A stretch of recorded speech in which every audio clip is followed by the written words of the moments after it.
ইরানে একদিনে 2 দফা লাগাতার হামলা চালিয়েছে যুক্তরাষ্ট্র। দেশটির দক্ষিণ উপকূলের একাধিক অঞ্চলে বিমান হামলার পাশাপাশি তেলের ট্যাঙ্কারে হেল ফায়ার ক্ষেপণাস্ত্র ছুড়েছে ওয়াশিংটন। সমঝোতার টেবিলে না ফিরলে হামলা আরও তীব্র হবে বলেও হুমকি দিয়েছেন মার্কিন প্রেসিডেন্ট। তবে নতি স্বীকার নয়, বাহরাইন ও কুয়েতে মার্কিন সামরিক ঘাঁটিতে পাল্টা হামলা চালিয়েছে ইরান। ইরানের দক্ষিণ উপকূল লক্ষ্য করে মুহুর্মুহু ক্ষেপণাস্ত্র ছুড়েছে যুক্তরাষ্ট্র।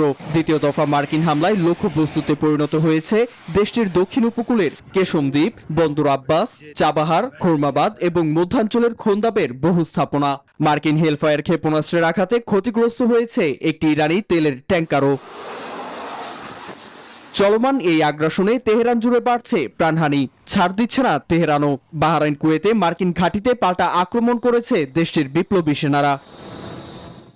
Bashundhara public school and college 2026 শিক্ষাবর্ষে ভর্তি চলছে।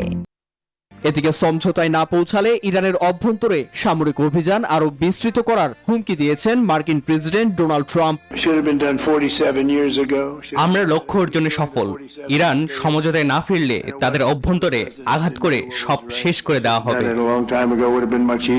অন্যদিকে ইরানের প্রেসিডেন্ট মাসুদ পেজেশকিয়ান বলেছেন, দেশটির প্রতিটি ইঞ্চি ভূখণ্ড রক্ষায় ইরান প্রতিজ্ঞাবদ্ধ এবং জাতীয় ঐক্য এখন সবচেয়ে বড় শক্তি। সার্বভৌমত্বের লড়াই চলবে, টিকে থাকতে বিভাজন নয়, প্রয়োজন জাতীয় ঐক্য। এছাড়া ওয়াশিংটন সামরিক শক্তি প্রয়োগ করে সমঝোতার বুলি হাঁকলেও আগুনে ঘি ঢেলেছেন ইরানের পার্লামেন্ট স্পিকার মোহাম্মদ বাঘির গালিবাফ।